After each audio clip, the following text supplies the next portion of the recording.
Hi friends, I'm Katie Brinkley and you're listening to Rocky Mountain Marketing. This podcast is all about helping Colorado-based small business owners, entrepreneurs, realtors, and professionals discover the strategies and systems that take their marketing to all new heights.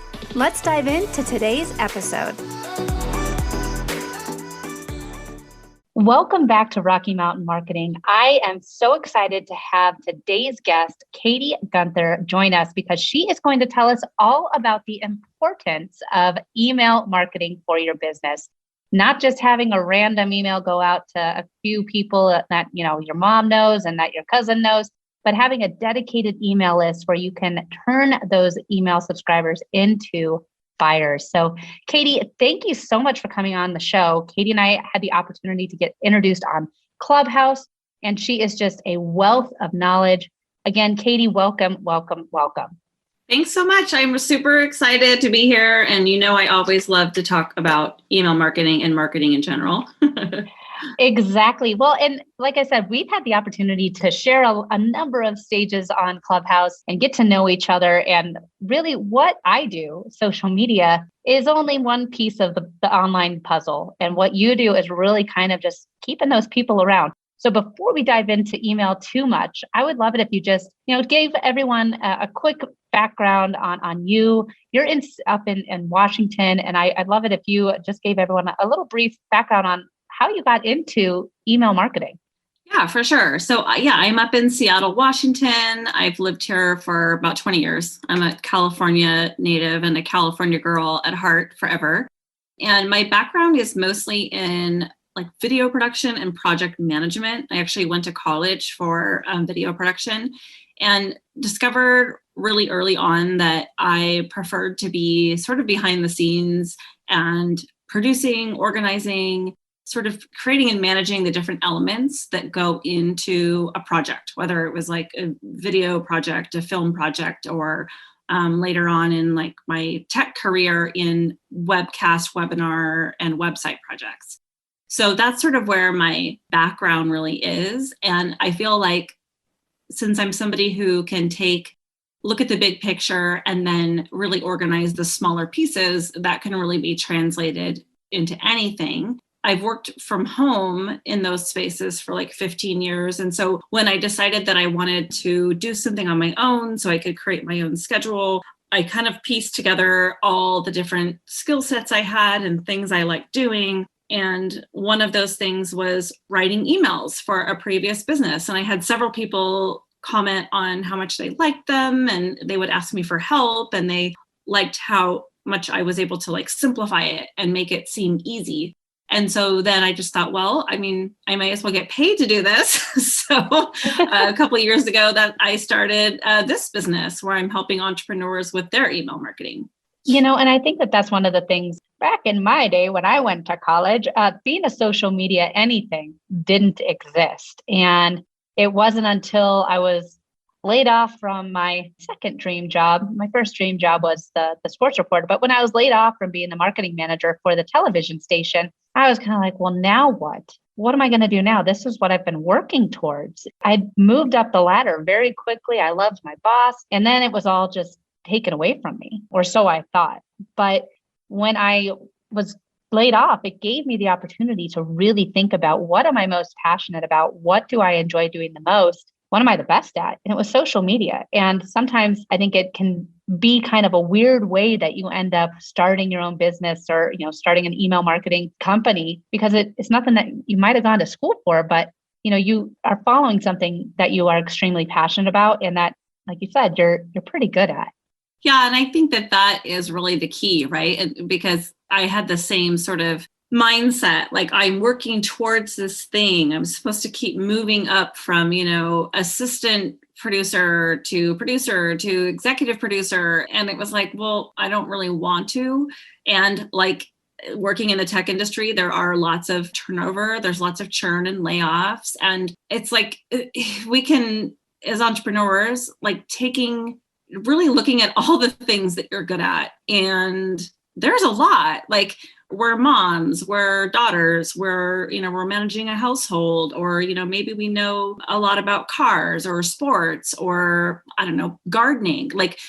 it doesn't have to always be the track that you thought you were on, but pulling together what all your different skill sets are and figuring out what you can do with them, I think is like where that happy place usually is. I totally agree. Exactly. I exactly agree with that. And I think that sometimes it's not the path that you expect. I mean, I don't think, like I said, when we're all little, like, well, what do you want to be? I want to be a teacher or a vet. And no one says like, I want to work on spreadsheets, or anything like that. So the path to entrepreneurship is always one that's windy and not straight. But I want to talk a little, obviously you are the email marketing guru. You are my go-to whenever I have any question about email marketing. I want to do a deep dive on that today for our audience. And first things first. Okay, let's say that we have someone that's listening right now and they're like, oh man, wait, so I'm posting on social media, Katie, and now Katie Guenther, also known as Katie with the blue background on Clubhouse,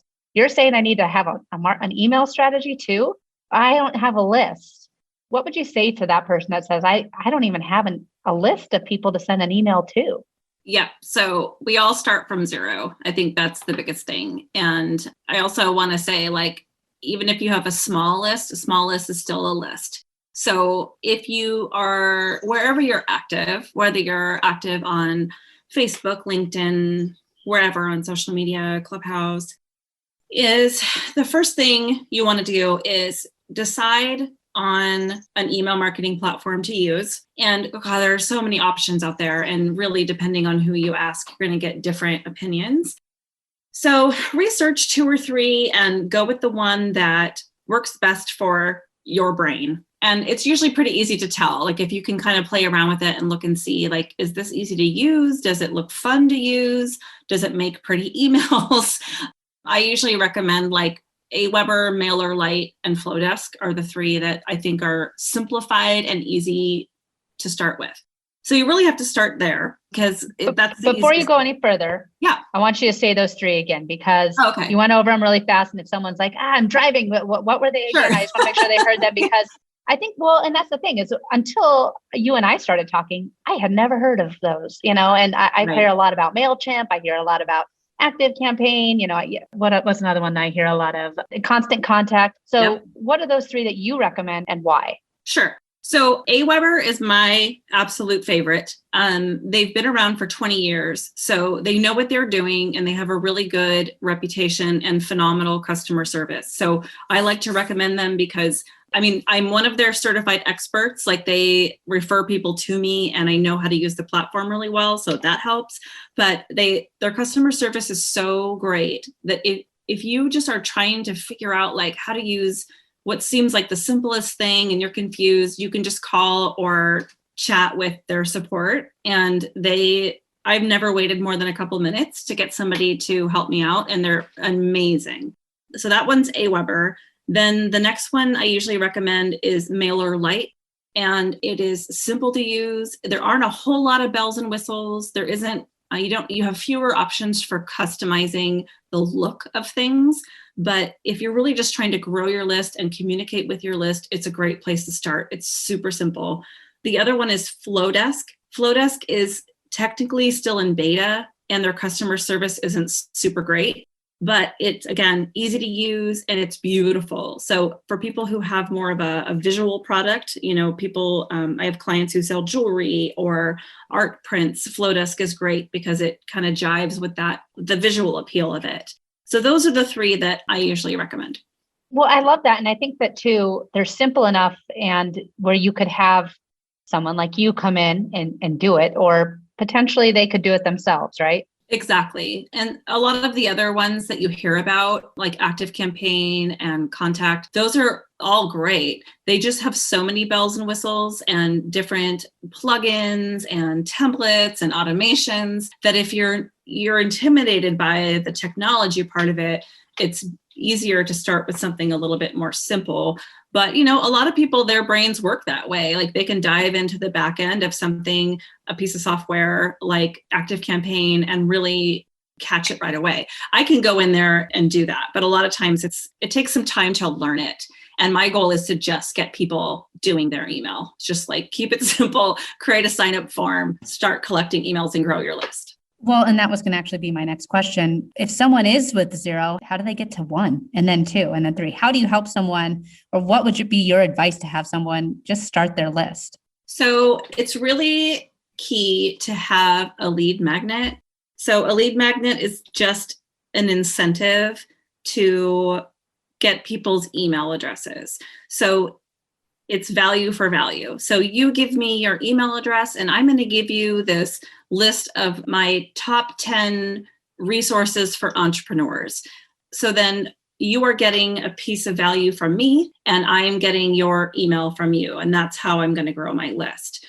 And you want to make sure that you have a lead magnet that relates to the product that you sell, the service that you provide, and speaks to your ideal client. It needs to either answer a question that you get a lot or solve a problem that your ideal client is faced with. And it doesn't need to be a big problem. I know we sometimes get stuck on like, how do I solve a problem? I sell books or whatever it is. Well, solving a problem can even just be like, I'm looking for a book to read and I don't know what I should read next. So maybe it's a list of top 10 summer reads for this year or something like that. So it needs to be easily digestible. I wish I could find another phrase for that, but meaning like it's a quick win. So it needs to be something you can send them right away. They can use it to solve a problem or answer a question or work on something in their business, and they can do it quickly. It's not giving away the farm. It's giving them a little sneak peek of what it's like to work with you, with the value you provide, and leaves them wanting more. So you want to sort of like catch their attention, keep them intrigued, and then make them want to come back to either shop with you, work with you, whatever your situation is. Exactly. And I think that too, like if you are, let's say that you're a auto mechanic, it can be 10% off your first brake service, or it can be, and it can be a pop-up on the website even, or, like follow us on social media. You can have those QR codes that they can scan and opt in to have a $49.95 oil change, and they just scan it and give you their email address right there. So, I mean, like there's a number of ways that you can, if you're a service-based industry or business, that you can give someone, 5% off their coffee or whatever, and they can then get into your email list and you can continue showing up to them in their inbox. So I absolutely love that. And I think that is one of the biggest things is just getting started and figuring out the right lead magnet. Because I know for me, it took a while. There was a lot of trial and error on figuring out what my audience would connect with me the best. And once I did, it made a world of difference. So now I have an audience that I can talk to all the time, even when I'm not on social media. And I do just want to talk about that because, Katie, you and I talk about it regularly on Clubhouse. And as much as I love social media, I mean, it's what I do. It's my job. But unfortunately, Instagram owns all those followers. Clubhouse, they own all my followers. Facebook, they own the followers. If I lose my password, if I get hacked, if I for some reason get shut down, or let's say that Instagram just goes away tomorrow, all those people that follow me are not going to have a way to continue staying in touch with me. But the ones that follow me and are on my email list, I can still continue to talk to them if I get locked out of an Instagram account and say, hey, actually, here's a new Instagram account that I'm creating. So I'd love it if you just talk to us a little bit more about what I was just saying with owning your followers when you have them in your email list. That is so, so, so important. And I think that if anyone is hesitating to build an email list because you think people won't be interested, you don't know what to write, trust me, if you're depending on a social media platform to run your business, to connect with your leads, to make sales, suddenly when that system goes down, you'll have time. So do it now. And I used to mostly run my business on Facebook because I was in a lot of Facebook groups, and that's kind of where I started getting my referrals and things like that. And when my only communication with the people I was connecting with was over Facebook Messenger, and Facebook would go down, which it does, I literally had no way to connect with them. And so it was like, okay, well, Facebook will be back up later. And luckily it was back up later and my account was still there and the messages were still there. But I could have handled that a lot differently if I had had my email account set up at that time and had an email list running. So even if you do a ton of work on social media, if you are in Clubhouse or doing Facebook Lives every single day, and then that system goes down, if you have your email list, you can reach out to your list and be like, hey, if you're not seeing me on Facebook today because it's having technical difficulties, this is where you can find me today. And it's going to save you so much headache.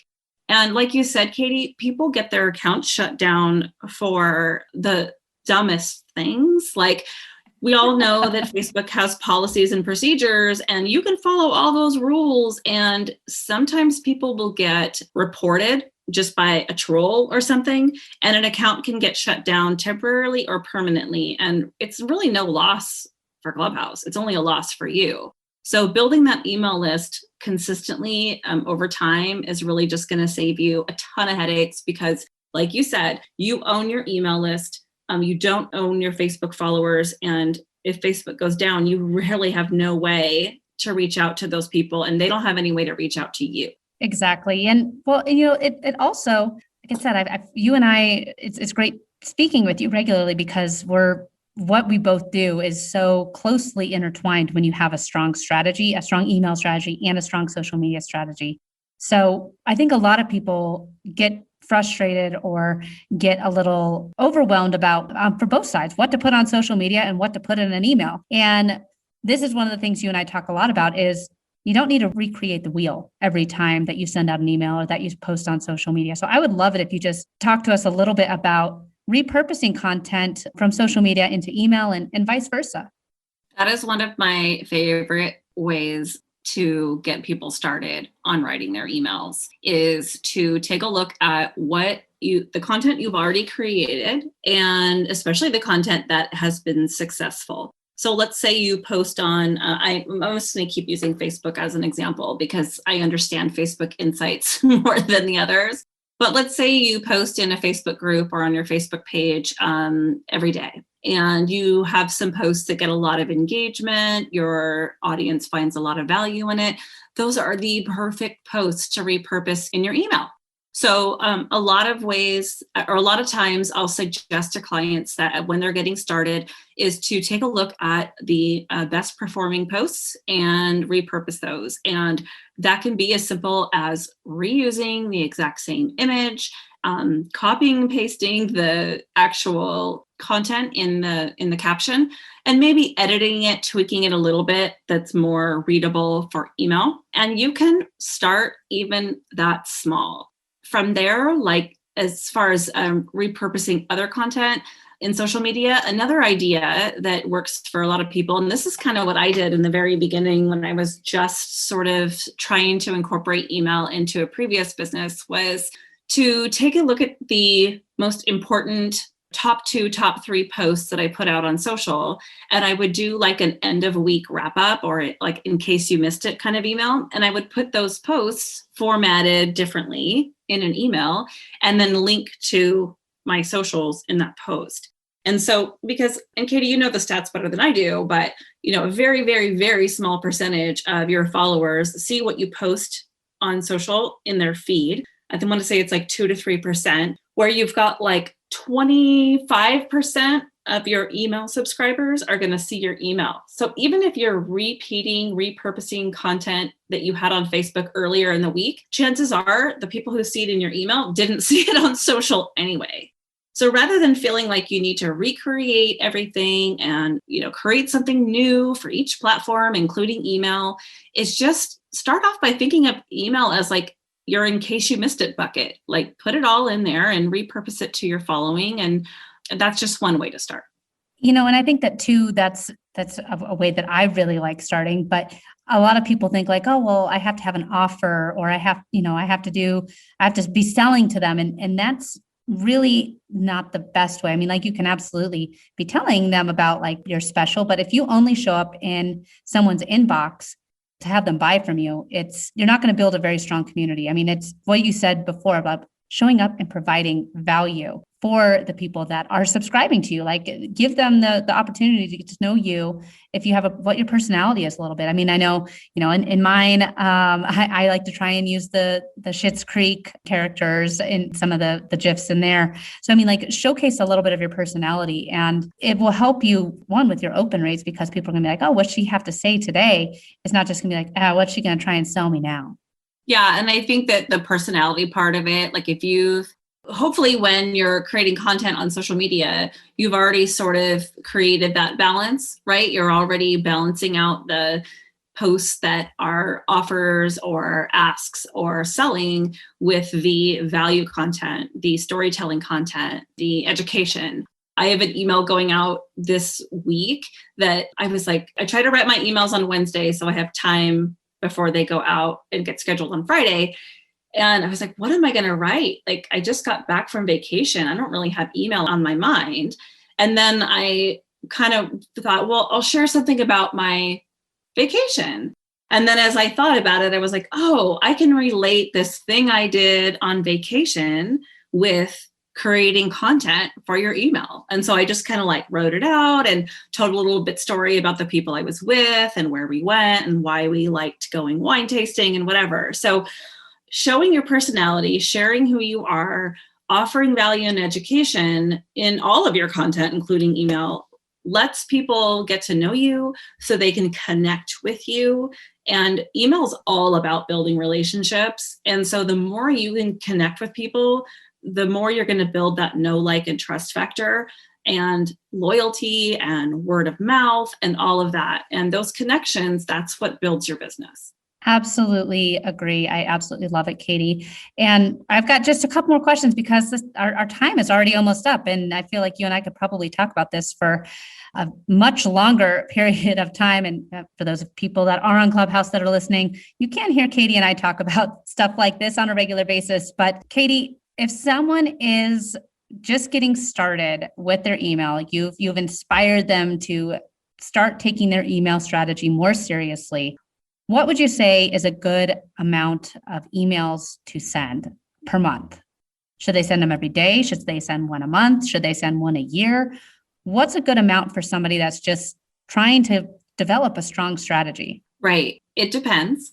But what I usually recommend for getting started is try to shoot for once a week. If once a week seems intimidating, or you're like, I don't know how I'm going to fit that in to everything I'm already doing, maybe do it every other week. The key is not how many emails. The key is consistency and expectations. So going back to the lead magnet situation for a minute, when someone signs up for my lead magnet, they immediately get an email delivering that lead magnet, telling them I'm going to check in a couple days. And then in a couple days, I check in, see if they've used the lead magnet yet, give them some other ways of connecting with me. And then I say, I'm going to be showing up in your inbox once a week with email tips and tips on time management and things like that. Now that means I have to show up every week because I've set that expectation. If I show up less than that, my readers may forget about me. They may be like, wait, she said every week. If I show up more than that, they're probably going to be annoyed.